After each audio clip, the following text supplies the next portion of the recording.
It has been, I think, more than a decade since you were last a Real Housewife. I know once a Real Housewife, always a Real Housewife. But since you were on the show, how did you hear it was coming back?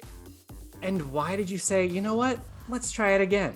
I was chatting on Instagram with Andy Cohen, and he basically was like, would you think about doing the show? I say, the show, we were just talking about the show, and he basically said, let's chat like in a week and talk about the show. And then it just happened.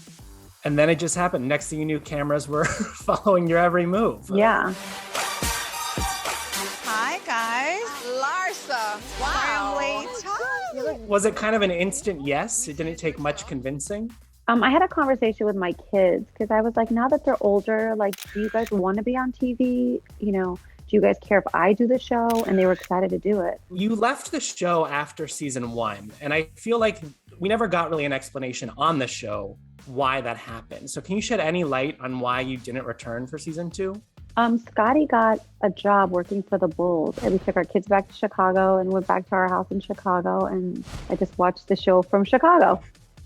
So you watched seasons 2 and 3. How much in contact did you stay with the women? I've maintained my relationship with Lisa Hochstein. We're really good friends. We hang out all the time. Alexia, we would always text each other, call each other to check in. Marisol, I've recently, that was one of those relationships that we really weren't close season 1. And so I've gotten to know her a whole lot better this season. And, I've really enjoyed spending time with her. I think she's amazing. So it's, it seemed very natural for me to like be a part of this band. You and Lisa did not overlap on the show. So how did you two link up? We have a lot of very good mutual friends. So we would always attend at the same parties, dinner parties, birthday parties, and stuff like that. So we were friends off the show. Well, we get what feels like a pretty tense moment in the trailer between the two of you. Who the are you? Just stay out of it like you normally do.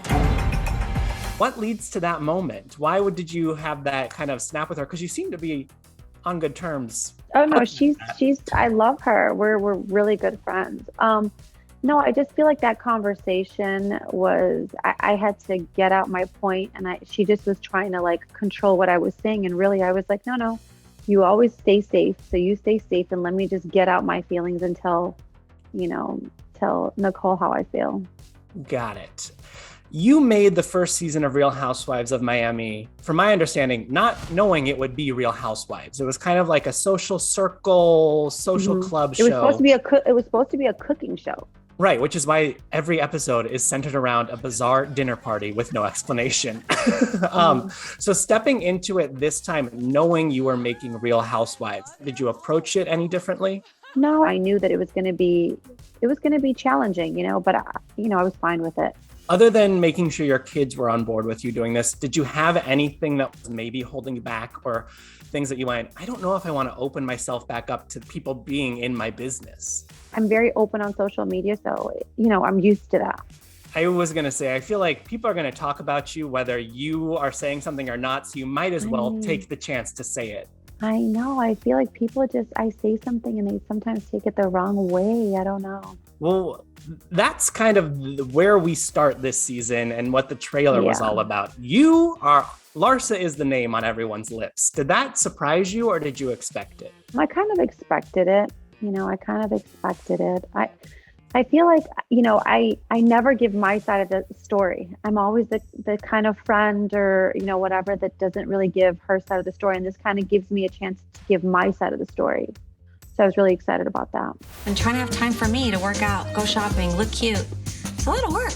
I feel like you have grown and evolved so much since we first met you 10 years ago. How would you say Larsa 2021 is different or the same as Larsa 2011? I feel like I'm older, more mature, more confident. I don't have a husband. I'm single. So I've been scrutinized so much in the last 3 years. I'm like, I might as well be on reality TV because I'm taking a beating in real life. I've achieved so many things in 3 years. All these other women have had, 40 some years to work on their brands. And for me, I was playing house. And so now this was my chance to do the things that I'm passionate about, the charities that I want to be involved in and help grow, the brands that I'm so passionate about. So I feel like it was a good experience for me. Yeah, your life has been so much about other people up until the last few years where you've gotten to take some time for Larsa. You mentioned dating. You re-entering the dating world is a big topic of conversation on this show. What are you looking for in a guy? Is there something specific, or are you just having fun? No, I feel like I'm better with someone than I am alone. I feel like we'll see. What are the 3 must-haves for that guy? Okay. So the 3 must-haves would probably be, I want a best friend, someone that's, I can hang out with all the time and just like not feel pressured to see him. Just feel like, oh my God, he's my best friend. I can't live without him. Someone that's kind of funny and got a good personality. Someone that's driven, I feel like, is successful, because I do feel like that attracts me. I feel like I've always liked guys that are like bosses. It's just something that I like. I'm attracted to. Who doesn't like a boss, Larsa? I mean, I don't know. I have friends that literally date guys that are just really, like really good looking guys that are not really bosses, and they just like them so much. Okay. So Leah, I would take a guy that was a boss over a really good looking guy. I like that, because looks fade, but drive can totally. grow. Totally. So you do want to get married again, it sounds like. I think so. I think by next year I should be married. Okay, we're putting it out in the universe. I mean, why not? By next year, I'm going to hone in and put that energy out of what I want. Okay, season 5 of Real Housewives of Miami. It seems that you and Scotty have a pretty good co-parenting relationship and friendship. How does he feel about you going back on the show? We had a conversation because he had to sign off, for the kids being on the show. And he was fine with it. He was like, if you want to be in the hot seat, that's on you. He was like, that's on you. All right. Actually, there's a number of hot topics about you that come up. One that keeps coming up is your body. Is that Larsa? Her face is different. Her boobs are bigger. Her butt's is even bigger. Larsa, there's a lot of ass just looking at me. Her butt obviously is fake, and so I thought her butt would be like hard as bricks. But her butt actually feels good. How do you feel about that being such a point of conversation and such a thing that people keep going back to and honestly making digs about? I feel like, everyone should be comfortable in their own skin. As long as you feel good about yourself, I will praise you. And other women are not like that. I feel like other women just want, because they don't feel good about the way they look, they want to sit there and criticize how someone else who looks way better than you, by the way. So I don't know. I feel like that's not really my personality. I'm more of a girl's girl. Like, I'll never tell someone they don't look good. Yeah, I can read between the lines there of who maybe you're referencing. I mean, Adriana is the one who, Larsa is her favorite word, it sounds like. That's what happens when you have nothing else going on, though. When you have nothing else going on, you're going to sit there and you're going to criticize the person that's across from you, that's building an empire, that's working on their family and their friendships and their growth. And then other people are just bored and, pointing fingers. Then there's OnlyFans, Larsa. Love my OnlyFans. I mean, it's just so much fun. How do your kids feel about you having OnlyFans?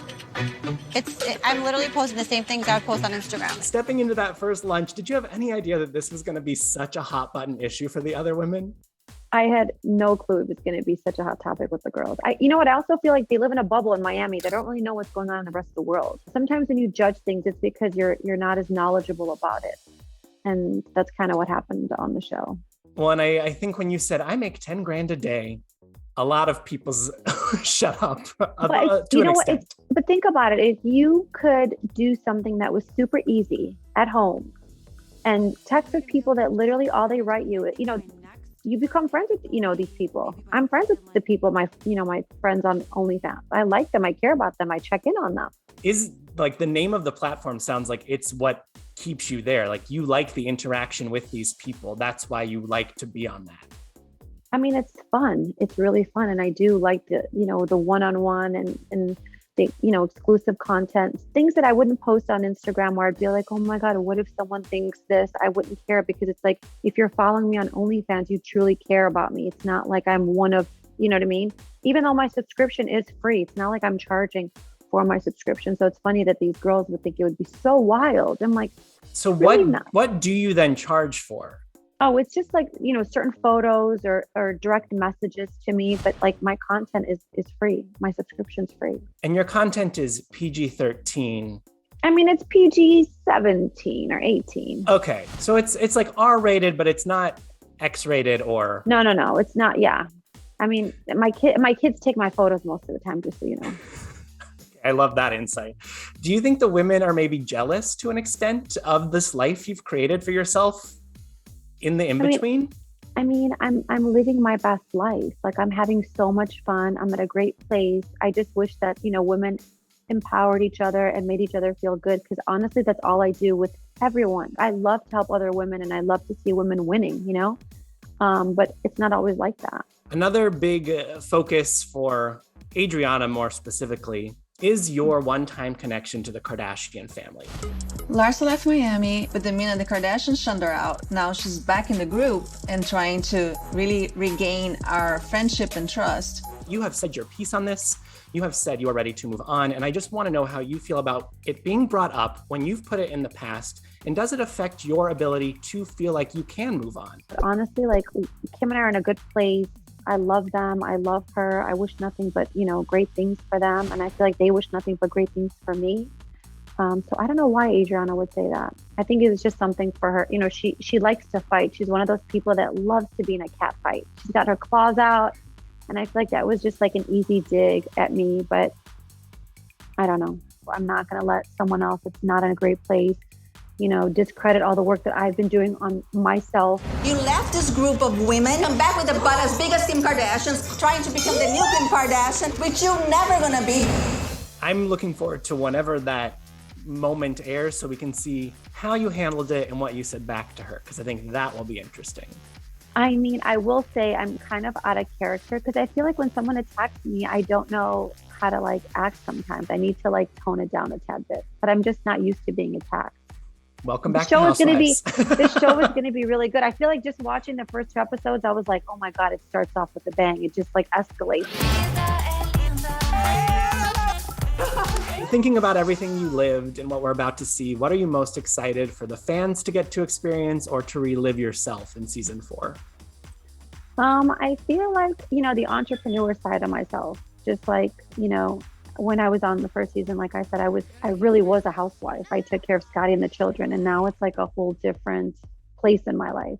And on the flip side, is there anything that you're bracing for impact for, or that you're gonna cringe watching back? I hope not. I don't know. I'm not sure.